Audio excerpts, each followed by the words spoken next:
अस्सलाम वालेकुम नाजरीन, शाहिद चौधरी ऑफिशियल के साथ मैं हूं आपका मेज़बान अब्दुल्ला तनवीर। नाज़रीन, सोशल मीडिया पे आप काफ़ी खबरें सुन रहे होंगे कि रजब भट्ट और इसके साथियों के ऊपर 376 की दफ़ात के तहत FIR दर्ज करवा दी गई है। ये FIR किसने दर्ज करवाई, ये सारा मामला क्या है? बहुत से दोस्त अहबाब हमें भी कह रहे थे कि आप इसके ऊपर प्रोग्राम क्यों नहीं कर रहे। तो इन शॉर्ट में ये देखना चाह रहा था कि मार्केट में इस वक्त क्या चल रहा है, क्या मार्केट में हकायक भी बताए जा रहे हैं या फिर कि वो सिर्फ चूरन बेचा जा रहा है। इसका असल पोस्टमार्टम क्या होगा FIR का, ये भी हम senior crime analyst Shahid Chaudhary साहब से जानेंगे। और उसके बाद ये जो आयशा शराफत यानी कि आयशा जट जो टिकटॉकर है, इसने जो FIR दर्ज करवाई है, क्या ये FIR में जो बातें की गई हैं वाकई A to Z ये परफेक्ट बातें हैं या फिर इनमें भी कोई गुंजाइश, कोई चीज़ बाकी ऐसी हो सकती है जिसका खुमियाजा आयशा जट को भी भुगतना पड़े। और नई जनरेशन के हवाले से इस FIR के बाद क्या पैगाम जाएगा, टिकटॉकर्स की इमेज इस FIR के बाद क्या जाएगी, आज के हम इस प्रोग्राम में शामिल करेंगे। चलेंगे हम senior crime analyst Shahid Chaudhary साहब की तरफ। अस्सलाम वालेकुम सर। वालेकुम अस्सलाम सर, कैसे हैं आप? अल्लाह का शुक्र। सर, ये FIR तो दर्ज हो गई है और आपने भी देखा होगा काफी टिकर्स, काफी खबरें चल रही हैं कि रजब भट्ट और इसके साथियों के ऊपर 376 की FIR दर्ज कर दी गई है। सर, सबसे पहले मुझे ये बताइएगा, मैंने FIR को बड़ा गौर से पढ़ा और उसके ऊपर तफ्तीशी ने ये बात लिखी हुई है कि ये जो FIR है ये कोर्ट के ऑर्डर्स के बाद दर्ज की गई है। कानूनी तौर पर इस चीज की क्या हैसियत है? पता है क्या होता है, आपको एक चीज़ मैं बताता हूँ, ये ऑडियंस के लिए, ये इसी वजह से लोग हमारी जो है सारी बात सुनते हैं कि हमने बात जो है ना वो बड़ी यानी कि करनी होती है जो आने वाले वक्त में जो है ना ऑडियंस के लिए बड़ी फ़ायदेमंद या बड़ी सूदावर साबित हो। होता ही है कि आप कोई मुकदमा दर्ज करवाने के लिए जाते हैं ना तो आपकी बात वहाँ पे नहीं सुनी जाती या आपको जो है वहाँ पे घास नहीं डाली जाती या आपकी सुनवाई आपके मतलब के मुताबिक काम वहाँ पे नहीं ना होता। तो आपके पास जो है ना कोर्ट के लिए एक रेमेडी जो है वो होती है, फैसिलिटी होती है। आप 22A एक पिटीशन का नाम है, आप उसमें दरखास्त जो है ना अपनी लिख सकते हैं जज साहब को कि जनाब थाने वाले जो है ना हमारे इस वाक़े के ऊपर जो है ना रिपोर्ट दर्ज नहीं कर रहे, तो इन्हें जो है ना हुक्म सादर फरमाया जाए। अब उसमें ज़्यादातर जो है ना, ज़्यादातर बल्कि होते ही इस तरह स्टीरियो एक स्टेटमेंट होती है कि दोनों पार्टियों को बिठाकर सुने, अगर मुकदमा बनता है तो इसका जो है ना अंदराज कर दिया जाए। आयशा वाला केस जो है ना, इसमें चूँकि अफसरान के ऊपर भी प्रेशर था कि यार ये ना हो गई ये जो है ना तूफ़ान हमारी तरफ आ जाए कि जी पुलिस ताउन नहीं कर रही। उन्होंने इस चीज़ से जो है ना कबाहत महसूस करते हुए ना उन्होंने फौरी तौर पे जो है ना जज साहब के जो है ना 22A पिटीशन जो की गई थी उसके जो है ना ऑर्डर्स में ये लिख दिया है कि जी यकीनन यही होगा, ये मैंने पढ़ा नहीं हुआ, शायद इस तरह ना हो लेकिन होता है इसी तरह कि अगर मुकदमा बनता है तो दर्ज कर दिया जाए। अब उसमें जो है ना उन्होंने पंजाबी में कहते हैं मगरों लाया कि फटाफट FIR दर्ज कर दें। अब देखें इस FIR के अंदर पता क्या होता है, FIR का मजमून इस तरह से होता है, फ़लाँ ने जफ्फा डाला, फ़लाँ ने जो है ललकारा मारा, फ़लाँ ने गाड़ी में से जो है ना अपना खंजर निकाला, लागों से हमला किया। उसके बाद हर बंदे का रोल जो है ना वो FIR में लिखना ज़रूरी होता है और उस रूल को जो है ना क्लियर करना पड़ता है कि इसने कौन से जुर्म की जो है ना खिलाफ वर्जी किया, कौन सा जुर्म इसने एक्ट जो है ना इसके हाथों जो मरतब हुआ है। अब इसमें रजब भट्ट और उसके जो दोस्त हैं उनके बारे में कतई तौर पर नहीं लिखा हुआ कि उनके ऊपर जुर्म क्या फ़ाल करता है। हालांकि उनका जुर्म ये है कि उन्होंने बकौल FIR के जो FIR में मजमून लिखा हुआ है ना कि जो है ना आयशा और उसकी बहन को जो है ना उन्होंने हब्से बेजा में रख कर जो है ना या गन पॉइंट पे कह लो कुछ तरह का लफ्ज़ उन्होंने लिखा हुआ है कि इन्होंने रजब भट्ट वगैरह ने जो है ना दरवाज़ा बंद करके उसके फ़ोन को रीस्टार्ट कर दिया, वो जो रीसेट कर दिया, सारा कुछ डाटा उड़ा के रख दिया। अब इसमें ना यहाँ पर तफ्तीशी को जो FIR दर्ज करने वाला था ना उसको यहाँ पर लिखना चाहिए था कि इन्होंने इस जुर्म का जो है ना इर्तिकाब किया, हमसे बेजा में रखा है या उनको जो है सम्मिल खौफ में मुबतला रखा है, उनका जो है उनकी प्राइवेसी को जो है डिलीट कर दिया बगैर इजाज़त के, जो कि कोई भी जो है ना अगर करता है तो एक जुर्म है, उसकी वहाँ पे ना क्लियरेंस उसको देनी चाहिए थी। अभी FIR के अंदर ऊपर सिंपल 376 लिखा हुआ है, ना 148 है ना 149 है, 148 से 189 होती है कि 2 या 2 से ज़्यादा अफराद, ये चीज़ भी क्लियर नहीं की गई। इतनी बड़ी ब्लंडर FIR मैंने अपनी लाइफ के अंदर नहीं देखी। सर, आप क्या समझते हैं अगर अब ये रजब भट्ट और इसके साथी अगर जमानत लेते हैं तो क्या 376 की दफ़ा के भैया देखे ना FIR में सिर्फ बेल के दौरान सिर्फ FIR लगती है आपकी ना, FIR के अलावा और कोई पेपर आपने नहीं लगाना होता। तो FIR में जुर्म सिर्फ 376 लिखा हुआ है। जाहिर है कि इनकी जो रोबकार बनेगी, जो इनको जो है ना रिहाई का परवाना जो होता है तो वो 376 का बनेगा।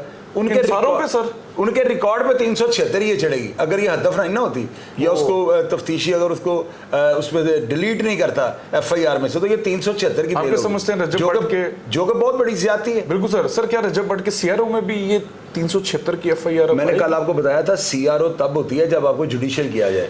ये केस जो है ना है तो जुडिशियल जाने वाला, इसमें बेल नहीं होती, बड़ा मुश्किल काम होता है इसमें बेल लेना ना, लेकिन बेल से पहले जो है ना उनको ये चाहिए कि अपने तमाम जो कानूनी जो उनके पास एविडेंस मौजूद है, जो अपनी बेगुनाही की बाबत जो सबूत मौजूद हैं, उन सारे सबूतों की रोशनी में जो है ना वो तफ्तीश चेंज करवाएं। तफ्तीश किसी और अदारे के पास ले जाएं या किसी और ऑफिसर के पास ले जाएं कि जो गैर जानिबदार हो। यहाँ पे तो जो है ना डायरेक्ट जज साहब ने ऑर्डर किए हैं, तो पुलिस वाले जाहिर है कि वो आयशा जो है इसकी माशाल्लाह ज़ुबान इस तरह की है कि पुलिस अफसरान ने प्रेशर महसूस करते हुए FIR दे दी होगी, गो के दे भी देनी चाहिए। ये जो है ना FIR तो आपको इब्तदाई हक है, आप जा किसी के खिलाफ भी दर्ज करवा सकते हैं, लेकिन ऐसे हसास जुर्म में जो है ना किसी को मुलव्वस करने से पहले उसकी तफ्तीश कर लेनी चाहिए। बिल्कुल आप ठीक कह रहे हैं सर आप नहीं समझते बहुत से लोग उंगली उठा रहे हैं कि ये FIR दर्ज करने वाला क्या अनपढ़ था, क्या जाहिल था, इसको नहीं पता था सिर्फ 376 ऊपर लिख रहा है। मैंने आपको बताया चूंकि उनको भी पता था ना कि ये मामला कुछ और है, तो उन्होंने रिलीफ पैकेज बीच में दिया जो मेरा अंदाजा है। कैसे सर?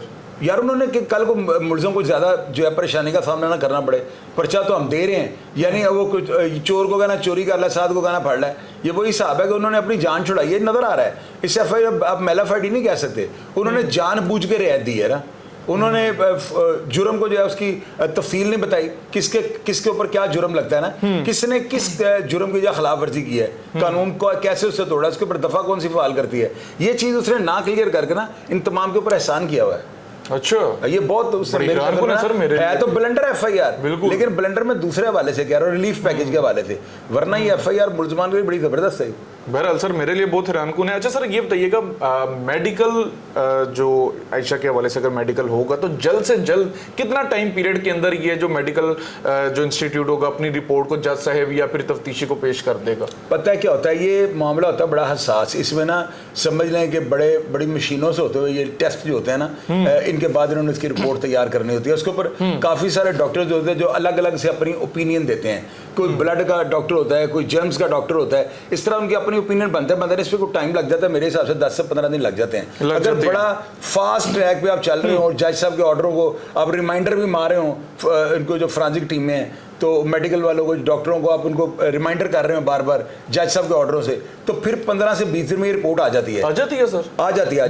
3 से 4 माह कह रहे हैं। नहीं 3 से 4 माह तो रूटीन का बता रहे हैं ना। अब बिजली का बिल लाइन में लग के जमा करवा रहे, तो कुछ लोग ऐसे नहीं आते जो बैंक के अंदर जाकर पैसे जमा करवाते निकल जाते हैं। यहाँ पे पाकिस्तान है ना, यहाँ पे माइटी राइट वाला काम है, हर बंदे का हर काम नहीं होता और हर बंदे का हर काम रुकता भी नहीं। सही कह रहे हैं। तो ये चीज होती है सारी 15-20 दिन में मिल जाती है, आ जाती है। अच्छा सर एक जगह आपने एक मैंने सवाल बड़ा मतलब मेरे नज़दीक बड़ा इंफॉर्मेटिव और बड़ा इंपॉर्टेंट क्वेश्चन है कि आपने भी बड़े प्रोग्राम्स में बारह कहा है कि वीडियो जो ऑडियो होती है ये नाकाबिले तरदीद सबूत होती है, बशर्ते ये कि फ्रांसिक मैच करे।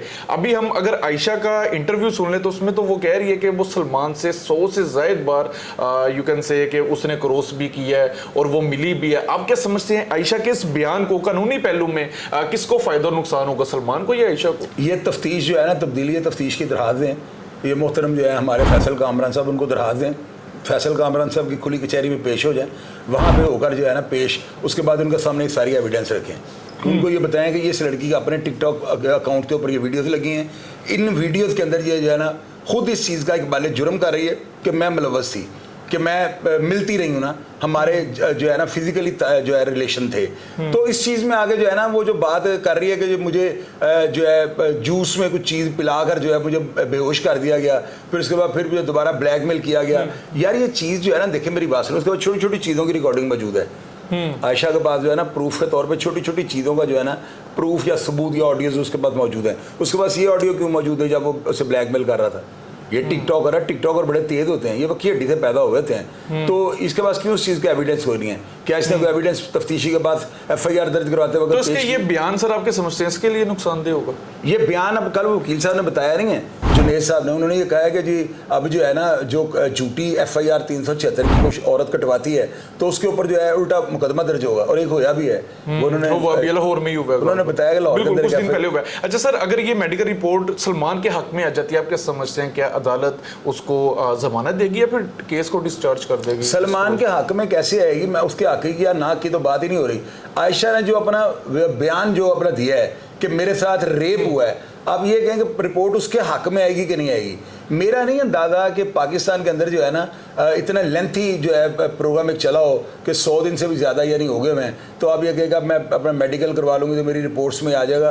वो कल इतने माशाल्लाह इतने कॉम्पिटेंट वकील थे, उन्होंने बताया कल कि भाई क्या अगर ये थोड़ा टाइम गुजर जाए ना तो हमारे पास कोई ऐसी मशीनरी या हालात नहीं है जो ये बता सके कि किस बंदे के जरासीम है। तो उसमें ये ज़रूर आ सकता है कि इसके साथ ज्यादती हुई है, लेकिन उन्होंने साथ ये भी कहा कि अगर इसका मेडिकल हुआ तो ये भी पता लग जाए पहली दफा कब किसका और किस दौर में हर चीज वो खुल के सामने हर चीज खुल के सामने आ जाएगी। तो वही मैं आपसे जानना चाह रहा हूँ कि अगर चलें ठीक है, मतलब यही हम कह देते हैं आयशा के हक में नहीं आता मेडिकल, जिसमें आता है कि सलमान ने मतलब कोई उसकी चीज नजर नहीं है, कुछ मिला नहीं, छोड़ ना सादा अल्फाज में, तो आपके समझते हैं अदालत केस को डिस्क्लोज कर देगी? उसको चाहिए कि वो अपनी बेल जो है ना फिल वक्त जो है इसका कोई हल ऐसा निकाले कि बेल कुछ देर जो है ना चल जाए, और जज साहब को कहे कि जो है ना हाईकोर्ट में रिट कर दे या सेशन कोर्ट में रिट कर दे, और रिमाइंडर करे मेडिकल वालों को ना कि जी हमारी रिपोर्ट जल्दी भेजें, हमारी इज्जत और बेइज्जती का जो है सारा ताल्लुक इसके साथ है। एक दो रिमाइंडर पर एक रिमाइंडर अगर चले जाएगा ना तो मेडिकल वाले 10 से 15 दिन में रिपोर्ट में आगे भेज देंगे, उतनी देर में डिटेल लेता रहे। जब इसकी मेडिकल रिपोर्ट क्लियर आ जाएगी तो उसकी बेल नहीं, ये डिस्चार्ज हो जाएगा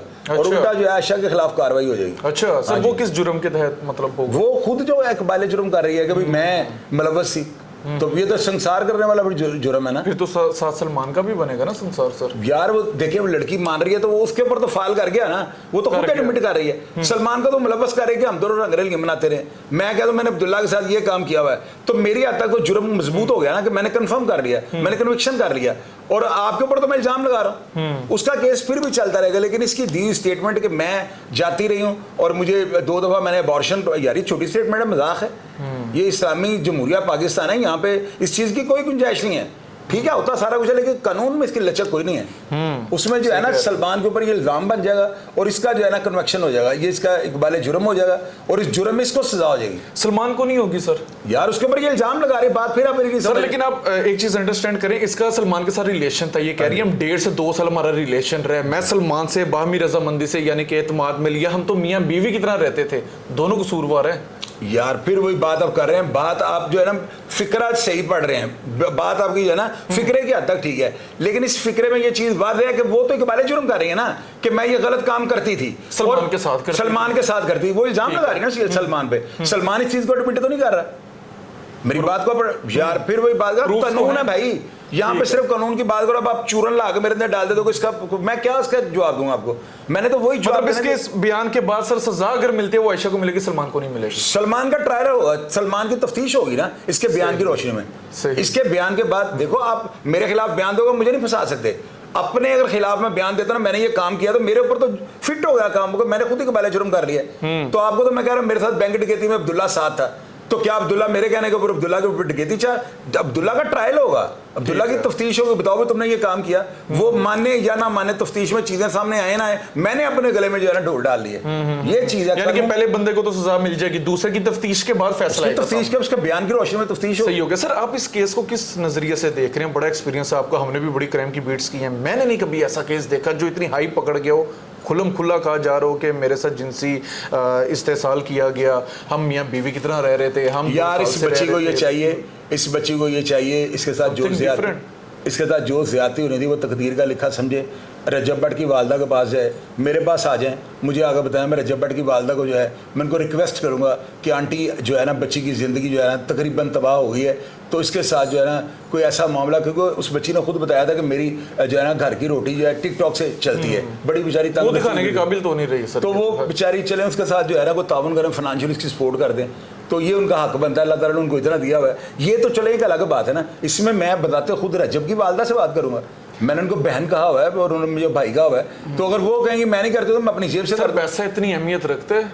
कि इज्जत, यार मेरी बात सुनो, इज्जत की बात नहीं, बच्चे थे ना, उनको अभी इज्जत का बेइज्जती का मेरे हिसाब से अंदाजा ही नहीं था, जो भी ये करते रहे। अभी इसके ऊपर हम और जो कंकरियां मारे ये काम नहीं बनता। नहीं सर, मैं इंसान गलती का पुतला है, पता नहीं लोग कमिंग किसके साथ है। जनरेशन मैं चाह रहा हूँ कि ये बात हो। छोटे जनरेशन को आप बात ये करें कि बच्चों को ये बड़ा एक मैसेज ये है, बच्चों को चाहिए ख़वातीन के साथ लड़कियों के साथ ताल्लुक ना बनाएं। अगर आपके बाप की मिलें हैं ना, और आपका बाप आदम क्लास मार्केट का प्रेसिडेंट है, आपका वालिद चेयरमैन है, आपके वालिद के बहुत नाम है, बड़े गवर्नमेंट डाले, और खुदा की कसम अपने बाप को फुटपाथ पे ले आएंगे।